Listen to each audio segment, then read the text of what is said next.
lunes de vuelta con ustedes y con la presencia de la asambleísta social cristiana Cristina Reyes. Gracias por estar con nosotros, buenos días y bienvenida.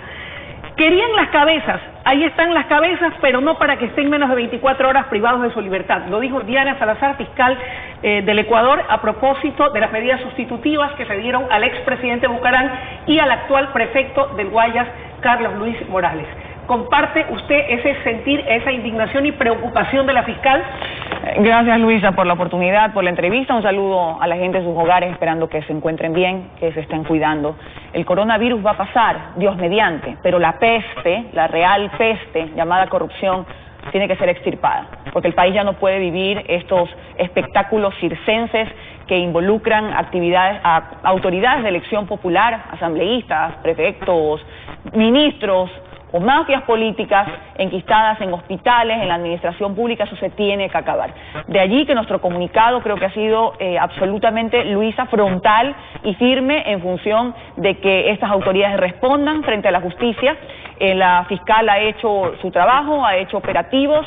Ya queda discrecionalidad de los jueces, por supuesto, el emitir determinadas medidas cautelares. ¿Comparte usted esas medidas sustitutivas? Yo creo que la población está esperando rigor, que la población no está esperando tibiezas analizándolo de manera objetiva. Es cierto que hay personas que por robarse un celular le dictan prisión preventiva, que debería ser una medida extraordinaria. Entonces, ¿cómo es que los jueces se muestran tan blandengues con distintas autoridades inmersas en hechos de corrupción que jamás debieron pasar? Jamás debieron pasar, es que es realmente imperdonable. ¿Coincide usted entonces que debió mantenerse la prisión preventiva tal como lo recomendaba la fiscal del Estado? En este sentido, en el caso del prefecto del Guayas. Entiende usted, Luisa, también que yo soy asambleísta, legisladora, y que evidentemente tengo que ser respetuosa de las intervenciones de la función judicial. Uno no puede entrometerse. Sin embargo, como ciudadana, por supuesto que yo esperaría que haya mayor rigor en cuanto a las medidas cautelares. Ahora, el prefecto, en declaraciones a través de redes sociales, ha señalado que va a demostrarle a los que votaron por él, a los guayasenses, así como al Partido Social Cristiano, que impulsó y promovió su candidatura para la prefectura, que ganó en elecciones populares, que no se equivocaron al confiar en él. ¿Le da usted o mantiene ese voto de confianza? Tal vez se reivindica con el partido que lo impulsó y lo promovió para ser prefecto. Toda persona tiene derecho a un debido proceso, cualquier persona, incluido el prefecto de la provincia. Pero cierto es que lo contenido en un informe de un equipo periodístico, con evidencias,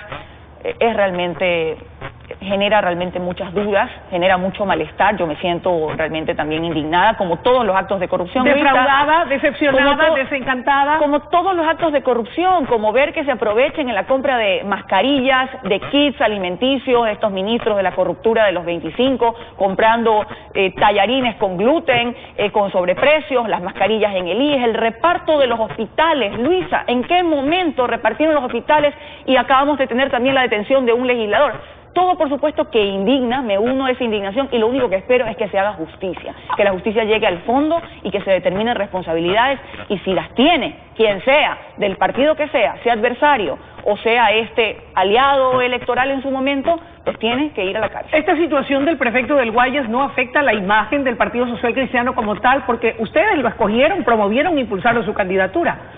Yo creería pensando de cara a las próximas elecciones. Hoy el país está viviendo un escenario realmente degradante. En qué momento pervirtieron la política, y esto lo hablo a nivel general por todos los, sobre todo en emergencia, porque en una emergencia sanitaria que el gobierno la ha manejado de una forma tenaz, terrible. Si no, a los muertos me remito, y en la ciudad de Guayaquil creo que es ejemplo de ello. ¿Pero cree que afectará corrupción en ello? No, porque yo creo que cada persona se hace responsable. Nosotros tenemos grandes cuadros, grandes administradores. ¿Pero no cree que se equivocaron en el escenario de que finalmente las investigaciones determinen que sí hubo responsabilidades, o el tiempo lo dirá? El que se ha equivocado, y obviamente tendrá derecho a defenderse, pero hay evidencias que le incriminan, es el prefecto de la provincia de Guayas. ¿Y dónde queda la presunción de inocencia mientras no se demuestre lo contrario? Y el derecho a la defensa en libertad. Existe, se mantiene, sin embargo, no dejan de ser rechazables e indignantes que una autoridad, la autoridad de la provincia del Guayas, la libérrima provincia del Guayas, esté ahora con medidas cautelares. ¿Se equivocaron entonces ustedes al escoger al candidato?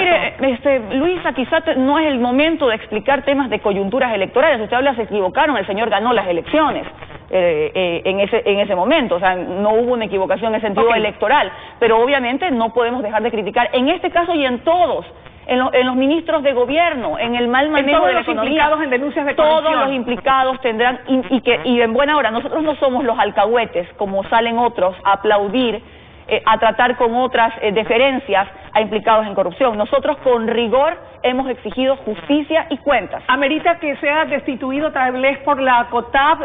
¿Creen que él va a renunciar? ¿Van a insistir ustedes en la renuncia del prefecto? Bueno, el bloque legislativo ha tenido una postura, ha sido contundente, incluida el pedido de renuncia, pero ya un tema de remoción y demás creo que le compete a los alcaldes de la provincia del Guayas, los 25 alcaldes más los presidentes de las juntas parroquiales, y ellos serán los que tendrán dentro del marco de la ley que tomar cualquier decisión. Pero tiene adeptos y simpatizantes. Ayer me estaban esperando con pancartas que decían lealtad al prefecto y es un hombre honorable y decente. Son ya cosas subjetivas, yo me refiero a los procesos. Vamos a otro tema. Ustedes han formalizado el pedido de juicio político en contra del ministro de Finanzas. ¿Por qué?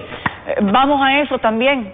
Yo dije con todas sus letras que el ministro de Finanzas era un criminal, porque en el momento de mayor mortandad del coronavirus, cuando aquí en la ciudad de Guayaquil se levantaba 400 muertos diarios, o es que nos hemos olvidado, tenemos una memoria corta, y que no había los insumos, y que no había las pruebas de testeo masivo, y que no había los equipos de bioseguridad, este señor prefirió tomar una liquidez importante que tenía el país en ese momento de 340 millones para pagar a los tenedores de deuda. Y eso es un acto absolutamente criminal. Pero el justificativo ha sido que si no se honraban esos compromisos internacionales, no lo digo yo no soy economista, pero expertos señalan, y voceros del propio gobierno, con el presidente a la cabeza y el propio ministro, que si no se honraban esos compromisos, era difícil que pudiésemos ahora contar con liquidez y más recursos para precisamente poder capear la pandemia. Y es un mitómano, Luisa, porque dijo que solamente había pagado capital, resulta que pagó los intereses, y resulta que no solamente pagó 340 millones, sino que pagó 1.290 millones a algunas acreencias internacionales. Yo no digo que hay que honrar lo que uno debe, pero en los momentos en donde la vida y la muerte penden de los recursos, penden de la acción, de la capacidad de actuar, y obviamente este ministro lo hizo mal. Por ese tema, sí, el mal manejo de la emergencia sanitaria, por también lo anómalo del manejo en la deuda externa, y mientras pasa todo este espectáculo circense de los actos de corrupción que indignan a los ciudadanos, están también con un tema de renegociación de la deuda, con mucha opacidad, que queremos cuentas. Pero no es importante aquello, le digo esto porque algunos especialistas, también analistas económicos, señalan que no es pertinente un juicio político al ministro de cara a esa renegociación de la deuda del Ecuador, que ha sido sugerida por importantes actores políticos de ir hacia esa renegociación, incluso por el propio abogado Jaime Nebot. Bueno, esos analistas probablemente son defensores o lobistas de los tenedores de deuda del país. Le he pedido, señor ministro de Finanzas, y ya pasaron los 15 días reglamentarios, los 15 días que establece la ley, una información para que le diga al país quiénes son los tenedores de esos bonos y todas las operaciones financieras que se hicieron. Además, Luisa, ¿no sería una mala señal enjuiciar al ministro en estos momentos de cara a esa renegociación? Hay un calendario, ya hay agendas, hay temas preparados. Y el país no las conoce, y la opacidad y la corrupción van a continuar. ¿Qué cree el que está manejando las finanzas de su casa o que está manejando las finanzas de un país empobrecido como el nuestro? No es además con lo político o show mediático que se va a dar en la Asamblea. La Constitución de la República nos faculta, y esto sí es parte de nuestras competencias, el hacer juicios políticos por incumplimiento de funciones. Además, Luisa, no solamente lo anómalo del manejo de la deuda externa, vea usted también hechos concernientes a los recortes presupuestarios en el sector educativo. Hoy que el país, si queremos salir del subdesarrollo, de la pobreza y de la desigualdad, tiene que apostar a la ciencia, a la tecnología, a la educación, como un derecho humano, como un derecho de los más pobres. Pero no sobre todo usted que lo prioritario es la salud. Oiga, la salud y la educación constitucionalmente garantizados, con preasignaciones presupuestarias, y este hombre ha intentado quitar ese presupuesto a la educación superior pública, a nuestros jóvenes. Yo con eso no quiero decir que haya una evaluación de la calidad del gasto, que ese gasto vaya correctamente, pero ya están las asignaciones, fueron aprobadas y este señor intentó quitarlas. Y por último y no menos importante, Luisa, el dinero de los GATS. Exactamente, porque como los GATS enfrentan una emergencia si no tienen los recursos, si no se les devuelve su IVA, que nosotros hemos presentado como bloque legislativo una propuesta para que no haya este cruce de manos, pues el IVA que producen las provincias, las universidades, se quede directamente aquí, por obras y servicios, bienes y servicios, se quede directamente aquí y pueda nuevamente reinvertirse en la calidad de vida de la gente. Oficializada la propuesta, ¿cuál es el procedimiento interno? Entiendo, y usted como integrante del CAL podrá explicarnos, ¿tienen los votos, podrán sumar con los votos para censurar políticamente al ministro? Ya lo veremos. La propia señora Romo, de Corruptura de los 25, y digo corruptura porque eso es lo que ha hecho en este gobierno y en el país, con el reparto de los hospitales, ya ha oficializado una nueva alianza con algunos socios políticos. En ese sentido... ¿Creo y los independientes? Exactamente, y por ahí algunos otros, y habrá que ver qué clase de intereses tienen. En ese sentido, llevaremos adelante el procedimiento. Vamos a ver, yo no quiero en este momento anticipar, pero ella misma dijo que tenían una alianza política, habrá que ver cuáles son esos términos, solamente para la ley humanitaria o también para las acciones de fiscalización.